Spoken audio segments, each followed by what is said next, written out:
எல்லாரையும் வர வச்சு இந்த விஷயத்த சொல்லி ஒரு விழா மாதிரி கொண்டாடணும்.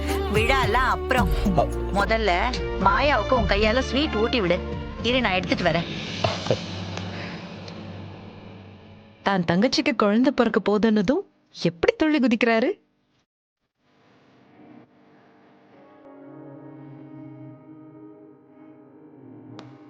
இந்த கௌதம், முதல்ல உன் கையால ஸ்வீட் எடுத்து மாயாவுக்கு ஊட்டி விடு. மாயா, ஜீவா நீ கொடு. மாயா,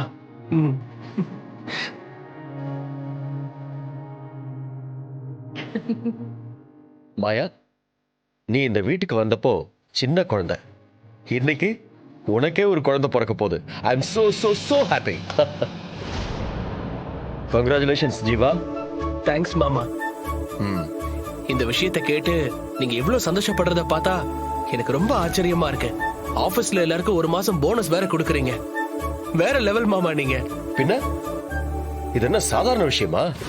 இந்த வீட்டுக்கு முதல் வாரிசா பிறக்க போற குழந்தை இதுக்கு செய்யாம வேற யாருக்கு செய்ய போற?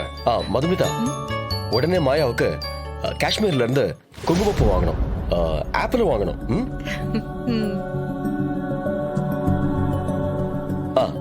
குழந்தைக்கு என்ன பேர் வைக்கலாங்கிறத நாம எல்லாரும் சேர்ந்து டிசைட் பண்ணுவோம். அப்புறம் ஒரு முக்கியமான கண்டிஷன், இந்த குழந்தை பிறக்கும் போது அத நான் தான் என் கையால முதல்ல வாங்குவேன்.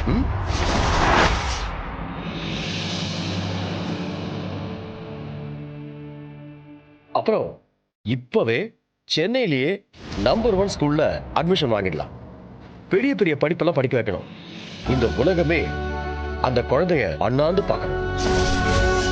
கௌதம், தங்கச்சி குழந்தைக்கு இவ்வளவு யோசிக்கிற, உன் குழந்தைக்கு எவ்வளவு யோசிப்ப?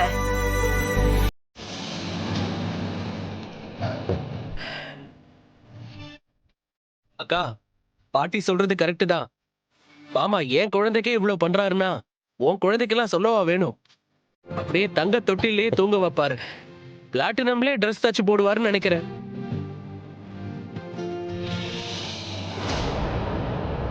ஜீவா, அம்மாக்கு இந்த விஷயத்த போன் பண்ணி சொல்லிடு.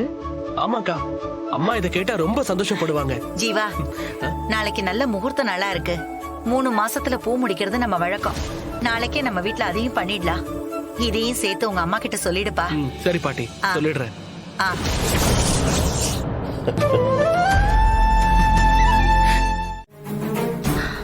இல்ல, இத்தனை நாள் நான் குழந்தைன்னு சொன்ன போதெல்லாம் நீ வேண்டாம் வேண்டான்னு, ஆனா இப்போ இவ்ளோ ஹாப்பியா இருக்க.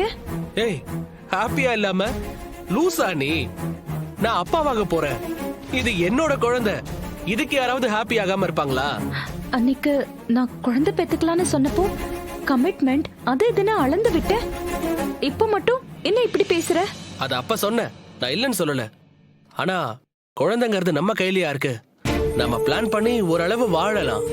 ஆனா அதை மீறி நடந்தா நம்ம ஏத்துக்கணும். நாம நினைச்சது நடக்கலங்கிறதுக்காக அதையே நினைச்சிட்டு இருக்க முடியுமா? கிடைச்சத சந்தோஷமா ஏத்துக்கிட்டு வாழணும் மாயா.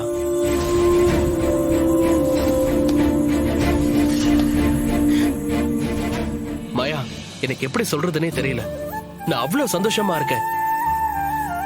எனக்குன்னு ஒரு குழந்தை நினைக்கும் போது அவ்வளவு த்ரில்லிங்கா இருக்கு. ரொம்ப தேங்க்ஸ் மாயா. இனிமே எதுக்கும் கவலைப்படாத. ரிலாக்ஸ்டா ஜாலியா இரு. இந்த புட்டி கிட்டிக்கெல்லாம் அப்புறம் பாத்துக்கலாம். குழந்தை பெத்துக்கிற வரைக்கும் வேற எதை பத்தியும் நீ யோசிக்கவே கூடாது. நல்லபடியா இந்த குழந்தைய பெத்தெடுக்கிறதா உன்னோட ஒரே நோக்கமா இருக்கணும். நீ தான் அம்மாவாக போற. ஆக்சுவலா உனக்கு தான் ஃபீலிங்ஸ் அதிகமா இருக்கும். ஆனா அதை விட எனக்கு ரொம்ப ஃபீலிங்கா இருக்கு. என்னன்னே தெரியல. ரொம்ப தேங்க்ஸ் மாயா.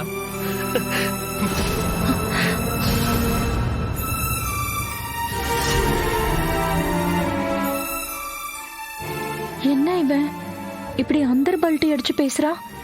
இத்தனை நாள் இவனுக்கு பயந்து நம்ம சொல்லாம இருந்தோம். இப்ப என்னடானா இவ்வளவு ஈஸியா இதை எடுத்துக்கிட்டா?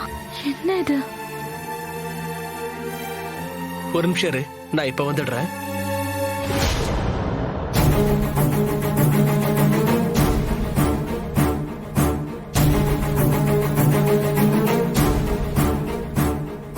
இப்ப என்ன செய்யறது? நாளைக்கு ஃபங்க்ஷன் வச்சு இந்த விஷயம் எல்லாம் தெரிஞ்சிருச்சுன்னா என்ன பண்றது?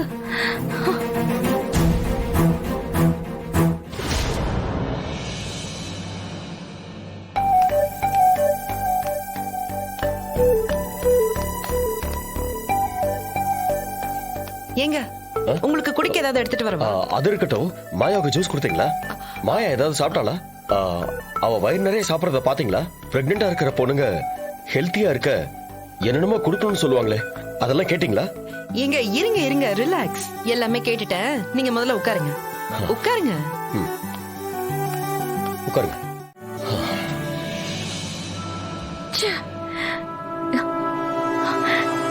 இந்த குழந்தை எனக்கு வேண்டாம்.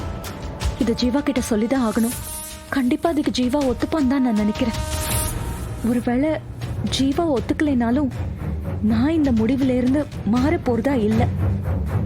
என்னோட முடிவு இதுதான். இப்ப சொல்லுங்க. ஆக்சுவலி நானே டாக்டர் கிட்ட கேட்டிருக்கேன். அவர் ஒரு லிஸ்ட் அனுப்புறேன்னு இருக்காரு. என் ஃப்ரெண்டு நான்சின்னு ஒருத்தி யூஎஸ்ல இருக்கா, அவகிட்டையும் கேட்டிருக்கேன். அவங்ககிட்டலாம் பேசி நாளைக்கே மெடிசன்லாம் வர வச்சிருவேன். சரிங்க.